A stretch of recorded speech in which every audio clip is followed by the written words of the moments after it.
Hello. There's no doubt women entrepreneurs have overcome many obstacles during the past few decades and have achieved great success through owning their own companies. But there are still a few industries in which the gender gap remains large because women have a tough time being taken seriously in them. I'm Nelson Davis, executive producer of Making It. And on today's show, we'll meet a couple of entrepreneurs who not only face the usual challenges of financing and obtaining clients, but they also have had to chisel, sledgehammer, and sometimes bulldoze their way into what used to be thought of as exclusively a man's world.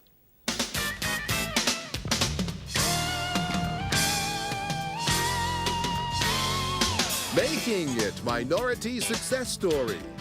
Inspiring personal stories of struggle, triumph, and success from America's small business community.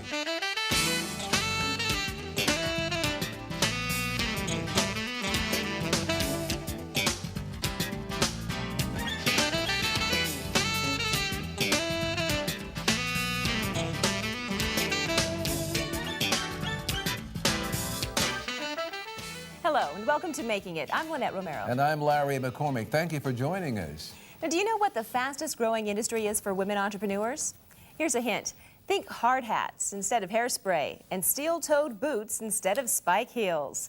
It's the field of construction, about the most macho business you can think of.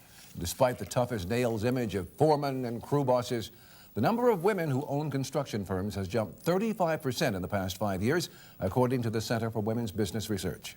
Most jobs for women in the industry, though, are still secretarial and administrative. That is the way Sharon Coleman got her start. Then one day, on a dare from friends, she took the contractor's license test and passed it with flying colors. And though she hadn't planned it out, Sharon was on her way to owning her own business. But now she had to take classes to learn how to actually run a business. Next, she had to obtain financing and find clients. As Iomara Galindo reports, Sharon also had to learn how to break down walls and break through to achieving success in a man's world. Overview of Coleman Construction. I'm a general licensed A and B contractor, which means I can do streets and buildings. Our basic specialty is carpentry work, and we do quite a few carpentry projects. And our portfolio of projects could range anywhere from, depending on the size of the projects, 10 to 50 projects a year.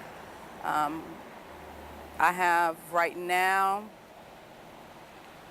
about 8 employees. You have a very interesting story of how you started the company.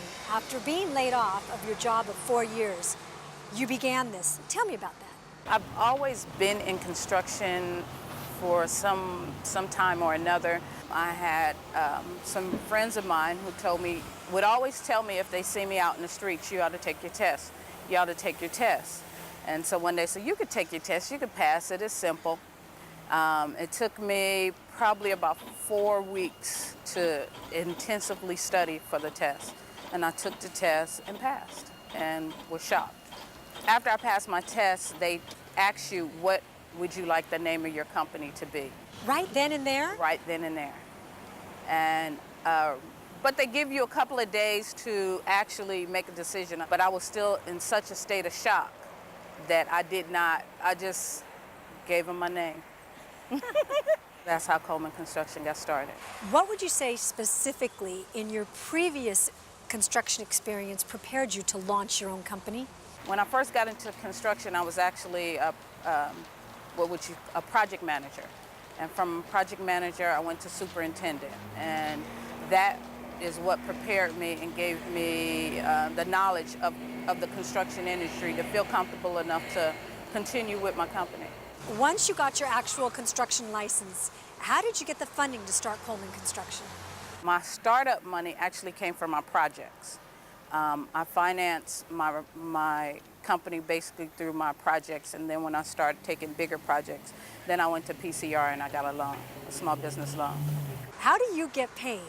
Really depends on the actual circumstances of the job. If you are working as a subcontractor in the industry, you get paid when your general gets paid.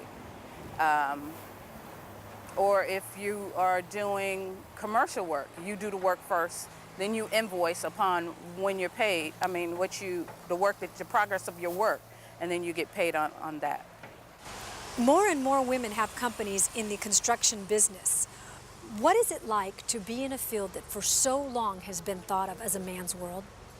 I've had to go to meetings of which I sit in the meeting, but my project manager or my foreman does the talking. But if you need the project, that's what you have to do. So sometimes you don't get the respect as a woman doing the job, because I mean, it's a man's industry. Yes, it's true, and it is some female contractors out here that's doing very well. Would you say that's the most difficult thing about your business then? No, funding is always the difficult thing about any business. Funding would be, you don't seem to fund as fast as you grow. So funding is always an issue, especially in small businesses. Have there been any obstacles that you've recently overcome? Yeah, I guess so. I am what they call an 8A contractor, which is a SBA 8A contractor, which is a government contractor. And I am now doing business in 2 other states other than here. So I'm doing business in Florida and I'm doing business in Georgia.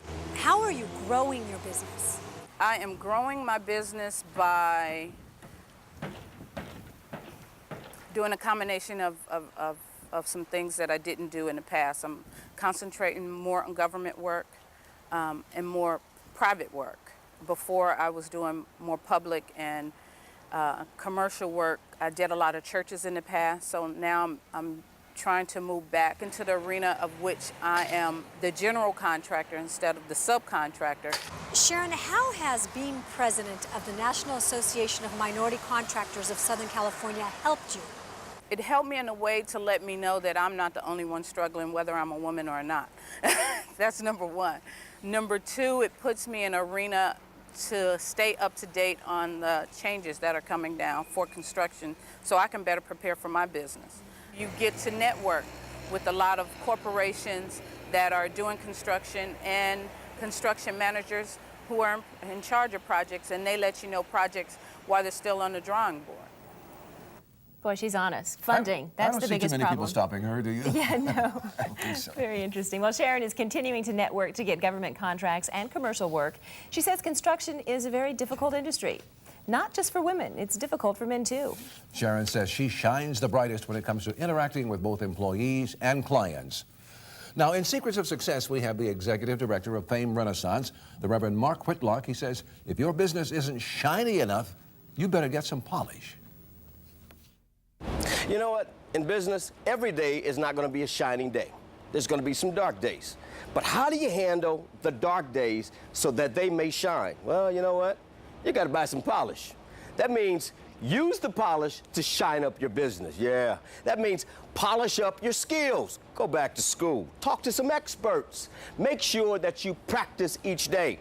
Polish up your environment of your business. Make sure your business is spanking clean, that your product is shining, that your environment is clean, that your desk is uncluttered, that your pictures are straight. Polish up your product, yeah. Your product should outshine the competition. You should know your product down. Finally, polish up your vision. If it's working, keep working at that vision. But if it's a failure, don't focus on it. Next day, wake up and realize that your light will shine if you keep shining inside. Words to live by. To learn more about Fame Renaissance and the business programs they offer, you can call area code 323-730-7700. And for more Secrets of Success, you can log on to our website at www.makingittv.com. And coming up next, one of the toughest jobs in construction is keeping projects on time and within budget. We'll find out how Rebecca Barantes does it when we return. Where small business is the big idea. Making It is being brought to you by Honda, the power of dreams. By the California Lottery, it's your dream, play it. And Sempra Energy, a Fortune 500 energy services company committed to building a diverse supplier base.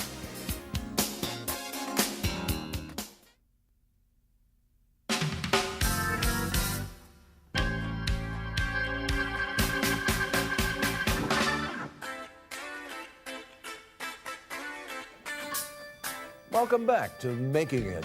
In the United States, the construction industry ranks third in the number of privately held firms, but only 1 out of 12 is owned by a woman. On today's show, we're talking to a couple of entrepreneurs who've achieved success as part of that 8% minority. Rebecca Barrantes began her career helping women and minorities become business owners, and later, when she lost her job with the city transportation department, she used that business knowledge to strike out on her own. In 1994, the Northridge earthquake shook Southern California, leveling several freeway bridges. Rebecca was awarded a contract to oversee the reconstruction public relations. Since then, she's carved out quite a niche for herself. She's known for helping ensure that construction projects are completed on time, on budget. Errol Smith reports. I had a long government career, working in external affairs, basically working with the public, all parts of that public, the community, politicians, the media. And I saw an opportunity to bridge a gap in people's understanding of what their world is about, what's going on in the world, how it affects them in their community. And it wasn't being done, more importantly, in their own language. Rebecca, the Sierra Group is a consulting firm. Tell us exactly what you do. We provide public affairs services, public outreach, public information, public education services that are about projects of benefit to the community, projects or programs, services. Our clients are both public sector as well as private sector. Tell us about your first client. Our first client was the state of California, actually, Caltrans. And this was right after the Northridge earthquake, when several structures, as well as our infrastructure, fell down. Many freeway bridges fell down. In one case, in the San Fernando Valley in Granada Hills, on the I-118, 2 bridges failed, and they fell down in the middle of a neighborhood. The concrete spans of bridge fell probably within 1 to 2 feet of people's kitchens and their backyards. So my first contract, $243,000, came over my thermal fax machine in my humble little home office, which was only 3 months old. The business was only 3 months old at the time. I didn't even know what I was getting over my fax machine. I had to send it to a friend of mine in business to figure out that I had just landed a major contract. What was it like starting a company from scratch and having to get it up to speed in just a few weeks? Well, I did have to run. Had to run real fast. I had to get an office. I had to hire staff. I had to put in place business structures and systems, basically to put in place all of the things that you would need to support almost $250,000 worth of work overnight. How do you go about placing a price on what you do? And then more importantly, how do you convey that value to your clients? Well, after 10 years of being in business, and I did this collectively with my staff, we sat down and we went through activities it takes to put together a brochure, from concept to finished product. How do I make that clear to my clients? My clients want to do 2 things: do their projects such that it comes in on time and on budget. What we show them is the value that we can create with our services to allow that to happen. That for our fee, which is minuscule in comparison to their multi-million-dollar budget, they can bring that budget in on time by spending a very small amount in investing in our services. It's well worth it to them. I'm told that 85% of your time is now spent looking for new opportunities. How do you search for them? How do you find them? And how do you pursue them? I go to bid conferences where many of the companies that are going after projects would go to hear about a contract opportunity. I team with other companies, which is a real strategic move. Consulting always sounds like really easy work. You get to give advice and have people send you money. But I know it's got to be tougher than that. Tell me about some of the challenges. It isn't always easy because, again, your clients are there to get advice from you, and they want to know and they want to have the confidence in your ability to guide them in the right direction. And you're that objective third eye for them. And that's why they hire you, because they really feel that you need somebody to come in that doesn't have an axe to grind, that doesn't have any bias whatsoever, who can look at their situation and actually say, okay, here's a strategic way of handling this situation. Now, you've made one of the most difficult challenges for almost any entrepreneur, and that's transitioning from managing your business hands-on to delegating it and putting your attention on growth. What was that transition like? 5 years ago, I hired a business coach to help me define really what is my business. And your business is you.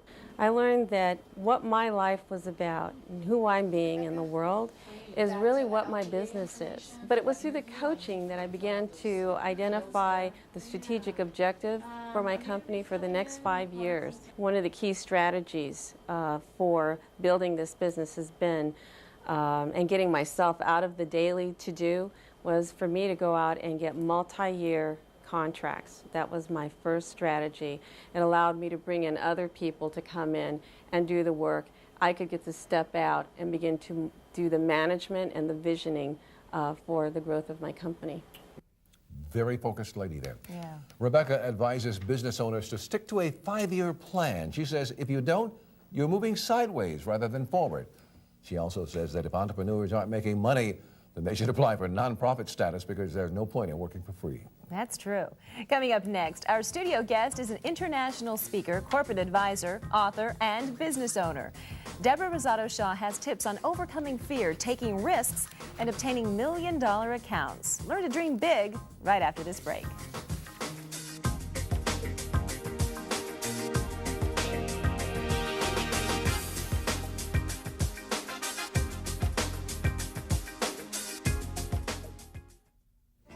And here's how you can get in touch with the entrepreneurs you've met on today's show. You can reach Sharon Coleman of Coleman Construction at 323-295-5484.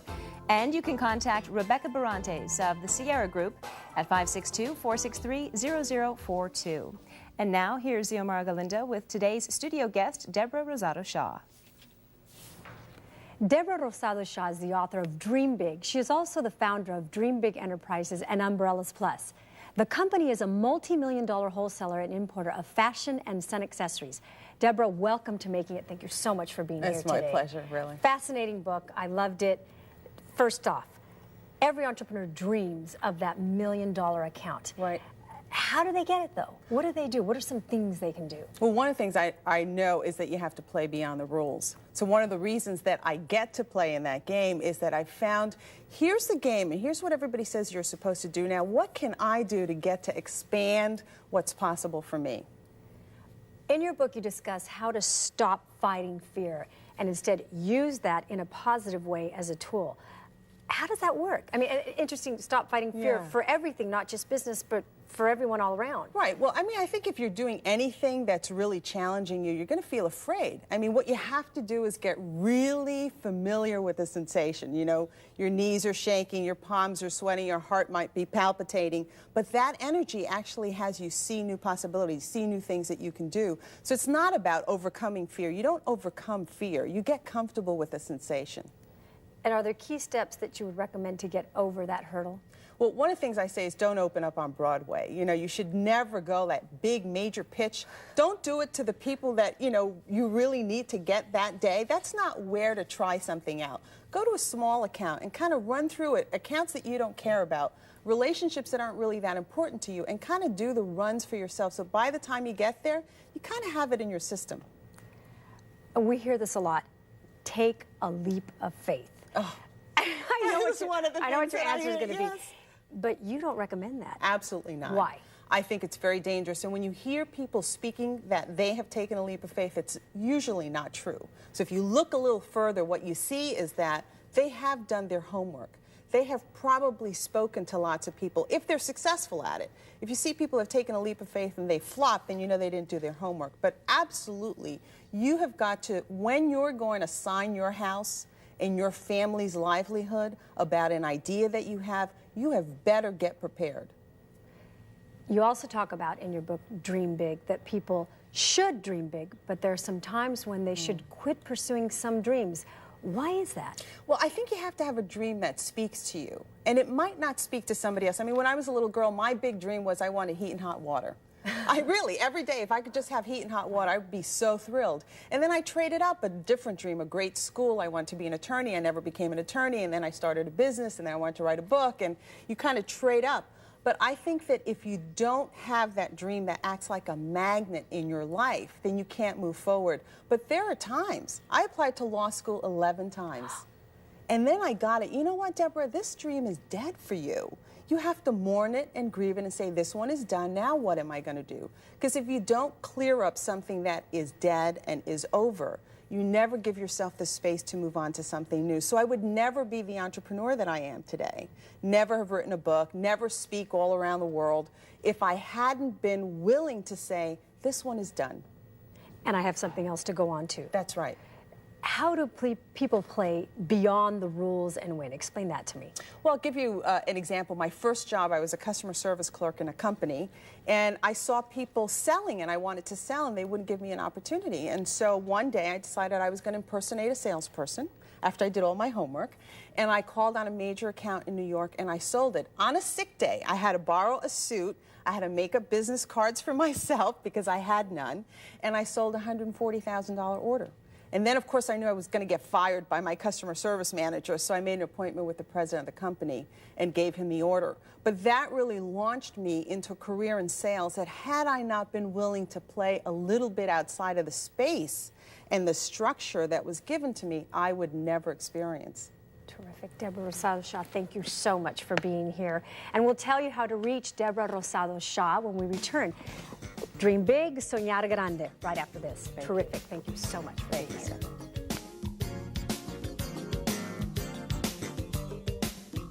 America's most lauded small business TV show, Making It, is being brought to you by the Hilton family of hotels. Whether your travel plans are for business or pleasure, the Hilton family offers you a choice of fine accommodations in prime locations around the world. And by the Boeing Company. Also, the Disneyland Resort in California, where you can experience a whole new world of magic at every turn.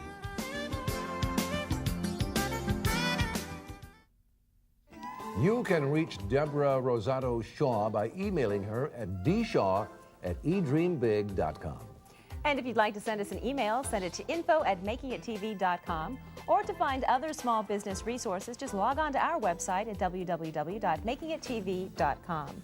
You know, Larry, I really liked what Deborah had to say about taking a leap of faith. We all want to take risks, but you do have to do your homework. You know, you've got to be ready for everything. You got to do it yourself. I enjoyed a number of points that she made. I think she's a very dynamic woman with a lot of good stuff to say, which is why she says it all around the world, obviously. That's right. That's our show for this week. I'm Larry McCormick.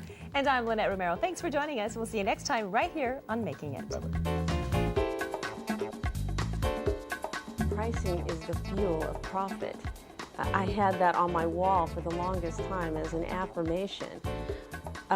If your product isn't priced right, you're not going to be competitive in the market and you're not going to make money.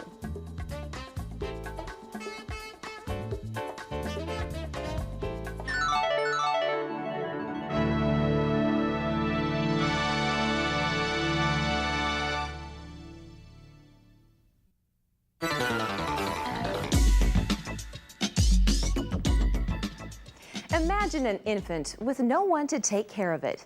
Most likely, that baby would not survive very long. But give that same child a warm blanket, a little food, and lots of love, and you now have a thriving human being with a bright future. Almost everything in this world needs a great deal of nurturing to succeed, and businesses are no exception.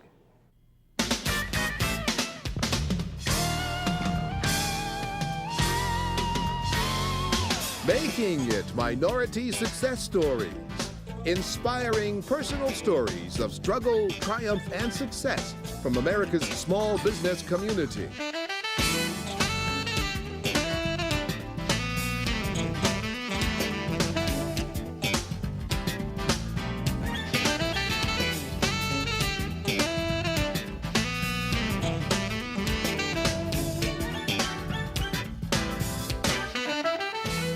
Hi there, and welcome to Making It. I'm Larry McCormick. And I'm Lynette Romero. Thanks for joining us. Today's theme is business incubators. Incubators nurturing young firms. They help them survive and grow during the startup period when they are the most vulnerable. According to the National Business Incubator Association, 80% of companies in incubators are profitable by the end of 2 years. Well, that's pretty good considering that 80% of all startup companies go out of business within the first 2 years. Thanks to an incubator, Dana Carr's business is thriving. She learned the importance of getting and giving help along her journey to success.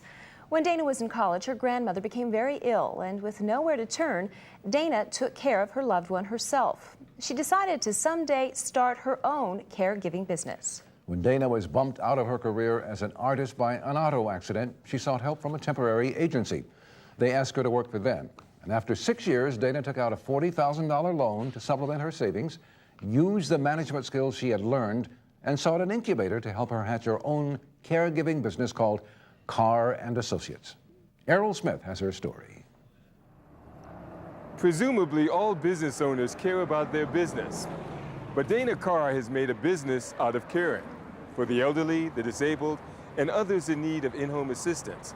And since more of us are living longer than ever before, it appears that Carr and Associates has found a business that, if managed well, will be around for a very long time. Initially, my first experience with caregiving and companions was with my grandmother.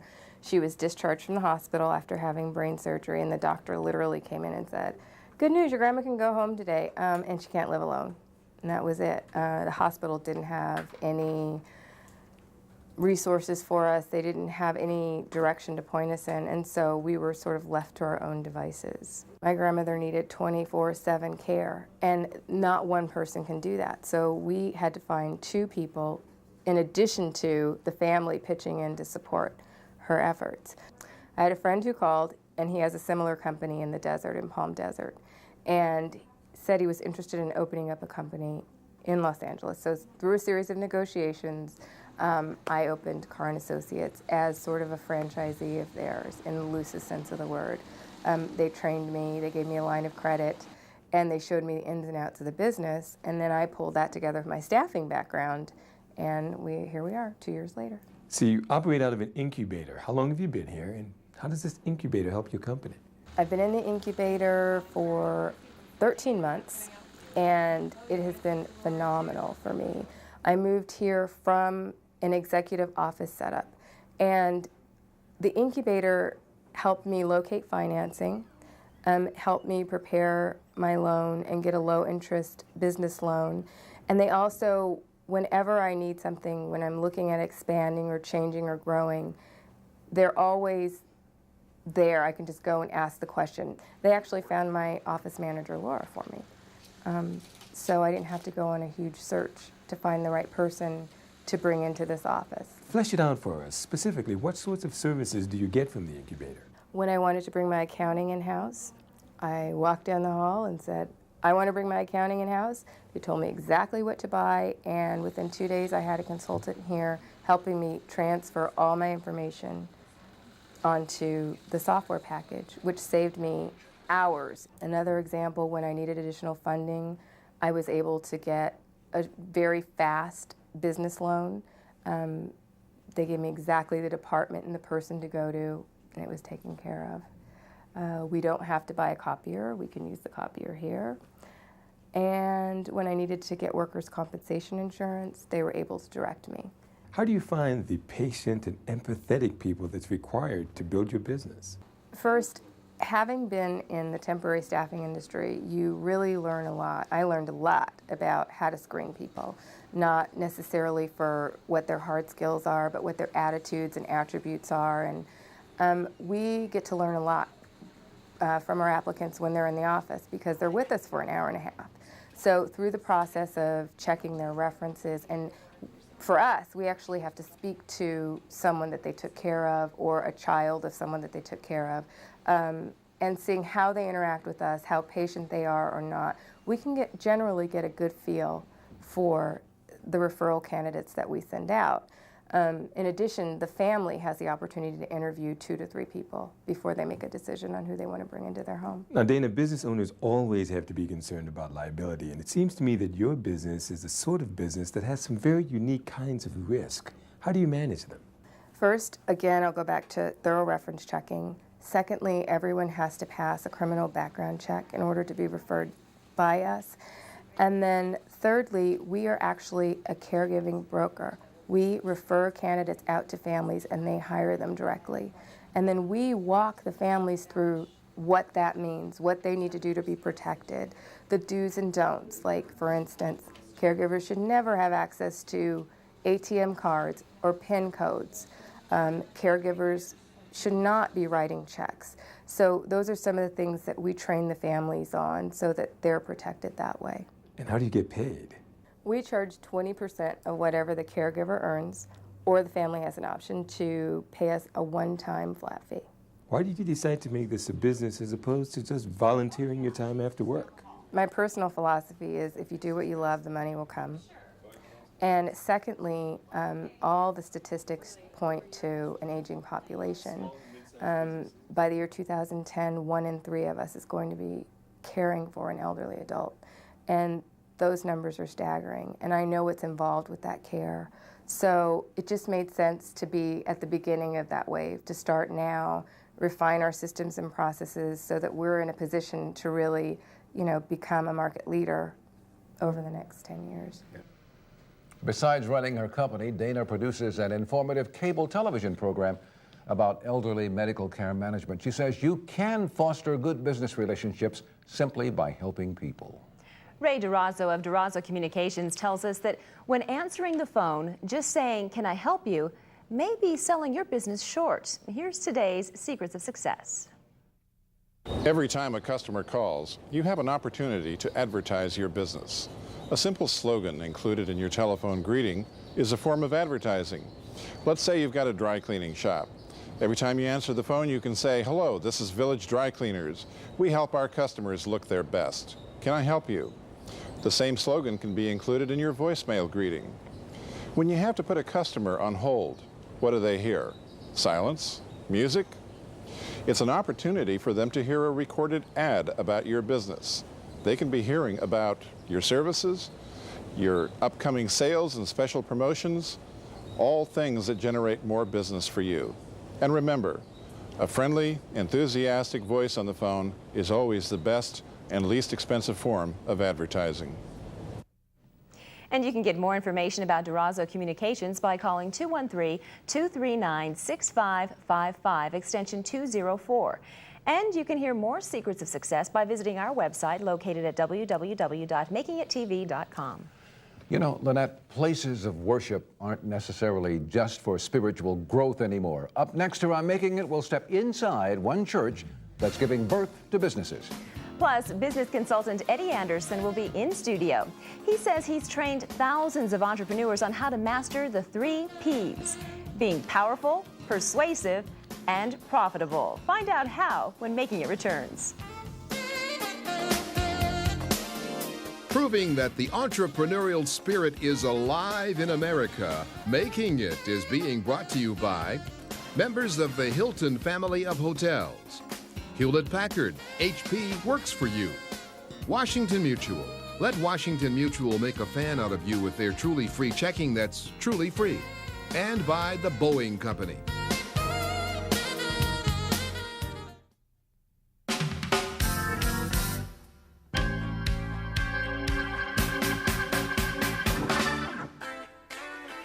That way you always get a fresh start. Yes, we right? do. Absolutely. Welcome back to Making It.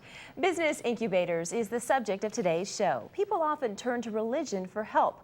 So it's not surprising that a business incubator in downtown Los Angeles was created through a church. First African Methodist Episcopal Church, or First AME, is the oldest black congregation in the entire city. It also housed the very first black school in Los Angeles. Dr. Cecil L. Murray, now the church's senior minister, became part of that congregation in 1977. The Reverend Murray called upon his congregation to go beyond the walls of the church to help the community. Over the years, this initiative was put into action through several programs. Fame Renaissance Business Incubator was among them. Former banker Mark Whitlock is the executive director of Fame Renaissance, and he says rather than just handing out loans to people, it's more fulfilling to help nurture new businesses and then watch them grow. We're celebrating our 10th year of business this year. We got started in August of 1992. Our mission was to economically empower impoverished communities by forming partnerships with the public and the private sector. We've accomplished part of our mission by creating this business incubator, a 54,000 square foot office building, taking small businesses, making them larger, reducing poverty, reducing crime, and creating opportunities for our community. The tenant structure includes startups and existing business. We have space for 30 businesses at full occupancy. We start at the Bullpen, which is a startup. We have 8 spaces for startups, and then 22 spaces that we divide between 3 categories: single A, double A, and triple A. So theoretically, a business would come in at Bullpen, graduate to a single A, which is an office that holds up to 2 individuals, including the owner. Then they will grow to double A, which is now 3 to 5 employees. And then the third and last category is triple A, and this is a business getting ready to graduate, and they'll have anywhere from 8 to 10 employees. So far, the business incubator has 7 tenants, which include internet and computer support companies, advertising and marketing firms, DVD and film production companies, and a transportation and product distribution company. Kareem Zaman of the Zaman Group is the incubator's first tenant. He was introduced to Fame Renaissance 2 years ago while researching financing opportunities for his growing business. Through one of their programs, Kareem was awarded a $50,000 SBA loan. When they had the grand opening, which I attended, and talked about the funds that they received for a business incubator, I knew that that was a program that I wanted to be in, and so immediately after that I filled out the applications, went through all the audits, and it was a very long, tedious process, but it's important that any business has that information so it can stand up on its own 2 feet. Applications are available on the internet. All you have to do is complete the initial inquiry form and submit your executive summary online, and a counselor will get back to you. Joseph Shea is the newest tenant coming in as a Bullpen client. What we really appreciate is the advisors that we get to speak to, such as legal counsel, professional accountants, financial analysts, and not only that, a plethora of different CEOs that we get to meet in other industries and businesses. So it really rounds out the experiences that we get. My partner and I, Peter Barish, serve as independent contractors to the Fame Renaissance Center, and we provide the financial coaching services for the incubator clients. The entrepreneurs meet with us weekly, and depending upon the type of business, they can either be asking very basic questions or very complex financial questions. It might range from setting up a bookkeeping system, a billing system, something that every entrepreneur needs to do, to very complex transactional work, negotiating with large companies or doing financial projections. The concept began about 8 years ago. We had a virtual incubator where we would offer loans and venture capital and job creation models. But it was virtual, so we decided that we needed something a bit standard. They took over an abandoned Pacific Bell facility. It was used for a drug den. People were selling drugs out of this building. Prostitutes were using this building for their purposes. We developed partnerships with both the federal, state, and local government. We received money from the Department of Commerce, EDA, the state of California through Herb Wesson, as well as the city of Los Angeles. We received private donations from State Farm, as well as Wells Fargo Bank, Bank of America, Washington Mutual, and Union Bank, and others. We were able to raise $7 million, and that's the result of the fundraising over the last 3 years. Linda Smith, Fame's Associate Executive Director, tells us that working with the new businesses can be compared to watching toddlers take their first steps. Most of our companies do business to business as opposed to retail. So, they need leads and networking. Lots of legal questions because we have new businesses and they're dealing with larger companies. So a lot of contract review issues and how they should negotiate a contract and what kind of terms they should have. The biggest challenge as an entrepreneur is moving from being a small business into a larger business, and letting go of some of the administrative responsibilities and hiring people and having other contractors do some of the work that you did and felt comfortable with, and letting go of that so that you can make the deals happen. And I think that's what every owner or CEO needs to do. The biggest challenge John and I are young entrepreneurs, and so one of the things that we have to face with is credibility. And I think the incubator helps ground us and give us some of the presentation skills that we need to make us more credible as entrepreneurs. Well, Fame officials say expansion should be the goal of all entrepreneurs. And Fame is working on building a huge industrial park and retail shops so their entrepreneurs have more room to grow. Well, if you've had trouble finding the time and energy to launch your own business, our studio guest, business coach Eddie Anderson, may be of some help to you. Plus, find out how you can get in touch with today's entrepreneurs, and we'll tell you how to do that when we come back here on Making It. Stay with us.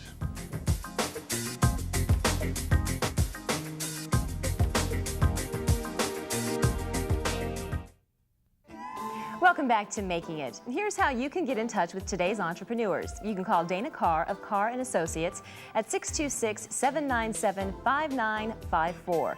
And you can reach Fame Renaissance at 323-730-7700.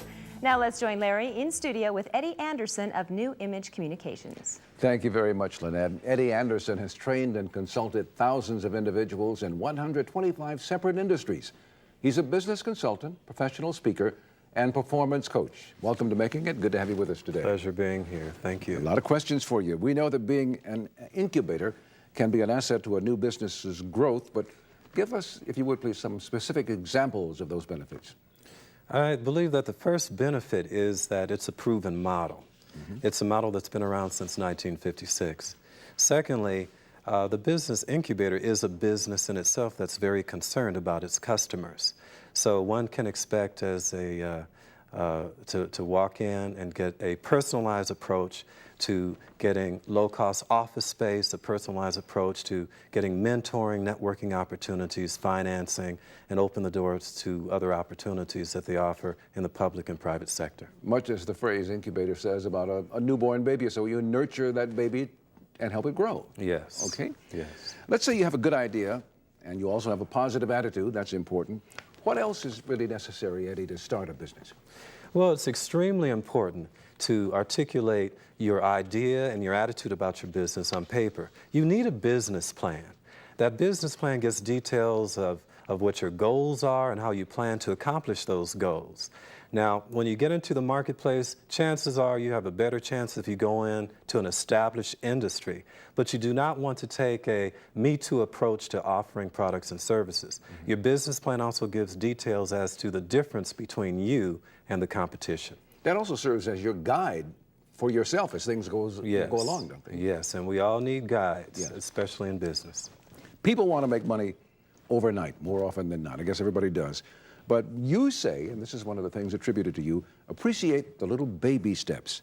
Now that sounds easier than done. Explain that to us, would you please? Yes, and I understand how you feel. We happen to live in a microwave generation. Yes, that's true. I'm hungry and I want to eat now. We want everything instantly. I need money, and I need that now too. Yeah. You see, there's a story of a salesman who's on his way to the biggest meeting of his life, and he's on a country road and his car breaks down, and after a while he knocks on a few doors and he finally talks somebody into allowing him to use their horse so that he can make his way into town to his meeting. He gets on the back of the horse and the owner of the horse says, well, listen, Nellie is the fastest horse in the county, but she's a little bit crazy. If you want her to go, you have to say, praise the Lord. If you want her to stop, you say, amen. The salesman jumps on the back of the horse and says, giddy up. So finally, after a little bit of prodding, he's told once again, if you want her to go, say, praise the Lord. If you want her to stop, say, amen. So he says, praise the Lord. And Nellie takes off. And he wants to get there fast. So he says, praise the Lord every time he can think about it until finally they're off the road and they're heading towards a cliff. And he's saying, whoa, Nellie, whoa. And then at the last possible second, he says, amen, 2 inches from the edge of the cliff. Feeling grateful to be alive, he says, praise the Lord. And Nellie takes off the cliff. We're oftentimes in such a rush, but we need to take time to transform. We need to take time to recreate ourselves. Yes. We need to take time to become experts in our field. Take time to connect with other business people in our field. That's a wonderful story, Eddie. I love that. Now, to have your business grow, you must be obsessed with your customer. What are some tips on how to develop that relationship with your customer? Well, I believe that means taking a common sense approach to being in business. After all, your customers are where you get your money from, so you must be obsessed. You need to be very focused on finding the need and filling it. Finding what the need is and filling it means being in touch with your customer. Now, you need to determine who your target market is going to be, find out what their attitudes are, and you may have to conduct some of your own surveys to find out what they think about you, your business location, as well as the products and services that you offer. One of the most important things. Now, you also say that your vision has to be larger than you are. Elaborate on that. In 1928, the Beverly Wilshire Hotel was built. One of the original investors was Henry Salvatore, a wealthy industrialist. He invested $10,000. Many years later, after the hotel was sold, he received a check for over $1 million. They had to do research and find out where the money came from. And when asked, why is it that you didn't know that you were getting that money, he said that when I made the investment, all I was concerned about was making sure that when people came to visit Los Angeles, that they had a fine place where they could stay. You can never underestimate the impact that you can have on your community. You can never underestimate the impact that you have on the economy and the kind of money that you can make when you do things very, very well. Even when you see way down the road. Eddie, thank you very much for being with us today. I love the story again. I've got to remember that story. We'll tell you how to get more information about New Image Communications and Eddie after this. Stay with us.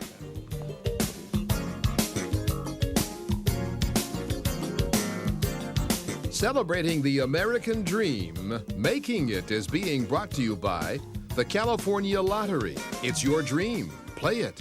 Bank of America, embracing ingenuity. American Honda.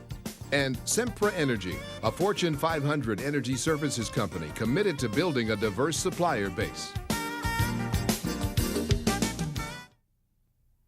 Welcome back. Eddie Anderson and New Image Communications can be reached at 323-960-5545 or at askabusinesscoach@hotmail.com. Make sure to stop by our website at www.makingittv.com, and there you can find a list of small business resources and learn how to submit stories to our show or order a copy of your favorite episode. We'd love to have you do that. That's our show for this week. I'm Larry McCormick. And I'm Lynette Romero. Thanks for joining us, and we'll see you next time right here on Making It. Bye-bye.